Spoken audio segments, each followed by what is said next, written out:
Маған ананы алып бер, мынаны бер, алып бер де, ер адамның өмірде бір ғана энергия көзі бар, ол әйел адам. Артынан теуіп жүріп, қалай күйеуін байлық деңгейіне жеткізгенін өздері байқамай қалады.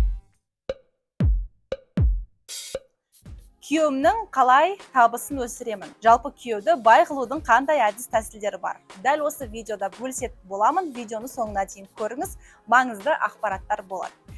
Яғни, білесіздер ма, экономика ғалымдарының зерттеу бойынша, егер сенің отбасында бай адамдар болмаса, сенің бай болуының шансы 0,0001% деп дәлелдеген екен да. Бірақ осы тұста мен үміт бергім келеді, байлықтың бастауы сенен ары қарай жалғасуы әбден мүмкін. Яғни байлықтың цепочкасы сенен ары қарай таралады деген сияқты ғой.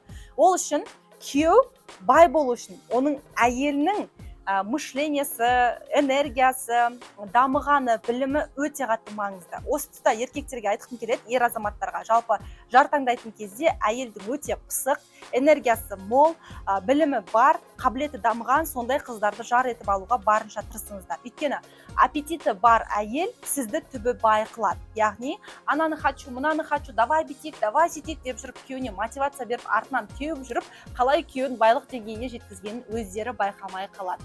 Ал егерде сүмірейіп, айтқан нәрсенің бәріне көніп, мінезі жасық, сондай бір момын, я деп отыра беретін жаңағы қыздарды жар етіп алатын болсаңыз, көп жағдайда оның қалауы аз болған соңда еркектің оның алдында дәлелдеуге жаңағындай ешқандай бір мотив таппайды. Яғни, ой, осы әйелімнің алдында күшті болып көрінейін, осы әйелімді үлдемен бүлдеге орайын, оған бір қымбат сыйлықтар алып берейін, жағдайды реттейін деген сияқты мотив көрмейді.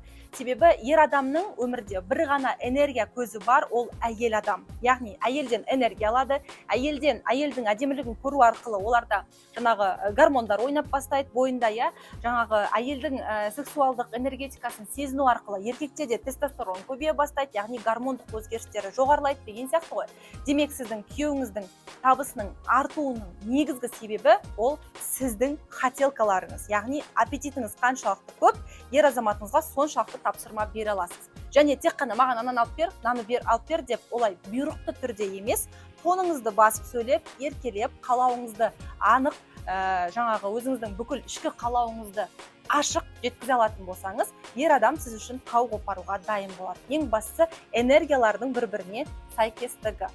Егер сіз күйеуім жұмыс істемейді, мен оған сенбеймін, ой, ол орнынан қозғалып бір жұмыс жасағанша мен 20 тірлік бітірем, жаңағы, ой, менің күйеуімді қойшы, ананың күйеуі күшті, ана көршімнің күйеуі деген керемет деген сияқты үнемі салыстырулар болып тұрса сіздің өміріңізде, күйеуіңіз оны бәрібір сезеді. Яғни, сен оны нағыз еркек, ер азамат ретінде санай алмайсың ба? Сенің күйеуіңнің автоматты тұрғыда сенен алатын энергиясы, мотивациясы, сенің алдында бір подвиг жасау, үлкен қадамдар жасау деген нәрсеге оның желаниясы, яғни қалауы бармайды. Демек, осы тұста көп жағдайда ханымдар жіберетін қателік неде? Салыстырамыз, сөз таластырып кетеміз, жаңағы еркектің алдына түсіп аламыз, бүкіл рөлді алып аламыз, өзіміз табыс тауып бастаймыз, тұтас тапқан ақшаңды айтып мақтанасың, болмаса жаңағы сол ақшаңды бөліп бересің деген сияқты ғой. Жалпы айтқанда сен күйеуіңе толыққанды ответственность, яғни жауапкершілікті бере алмағаннан кейін, оған сене алмағаннан кейін, жалпы оның бойындағы бір потенциалының бар екендігін ашып айтып көрсете алмағаннан кейін, көп жағдайда отбасылық жанжал басталады да, екі тараптың рөлі ауысып кетеді. Яғни, әйел еркекке айналады, еркек әйелге айналады. Не болмаса сен оның тікелей мамасы болып бастайсың. Қалай? Мысалы, ой, жарайды, болды, жата бер, бопты, жарайды, өзім істей салам, жарайды, мысалға сен күйеуіңнің жатқаннан нормальный көзқарас танытып кетесің, из-за того, что ол тұрып бәрібір бірдеңке істесе, ол білдіреді, оған сенбейсің, ол лучше жасағанша жата берсін деген сияқты позицияға өтіп кетуің әбден мүмкін.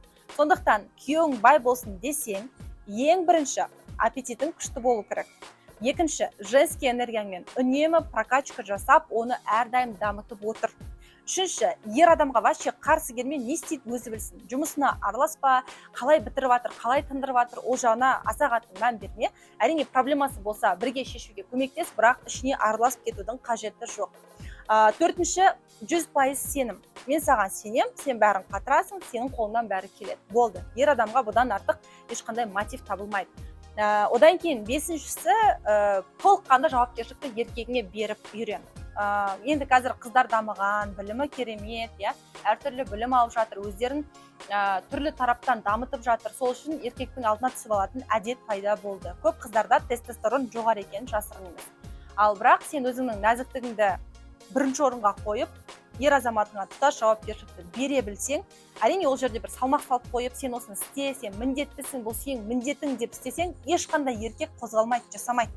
Оны білдіртпей, просто өзіңнің қулығыңмен әдемі қылып алып келіп жасай алатын болсаң, ер азаматың сен үшін тау қопаруға дайын болады. Сондықтан, құрметті ханымдар, осы лайфхактарды қолданыңыз, ер азаматыңыздың табысы төмендемесін, рухы биік болсын, әрдайым өз еркектеріңізбен мақтанып жүретін ханымдардың қатарында болыңыз. Ал егер қалай еңін ханым мен табысын өсіремін, қалай еркегім вообще жалқау, ол жұмыс істемейді, диван, жатып жер деген сияқты ойларыңыз бар болатын болса, күйеудің табысын өсіретін 4 техникамен жарқырақ құрбым жобасында бөлісемін. Ол 10 қыркүйек күні өтеді, Алматы қаласында болады, Алла қаласа. Қатысқыңыз келсе, міндетті түрде осы видеоның астындағы комментарийға телефон номеріңізді жазып, атыңызды қалдырып кетіңіз. Біздің қыздар менеджерлар сіздерге хабарласатын болады.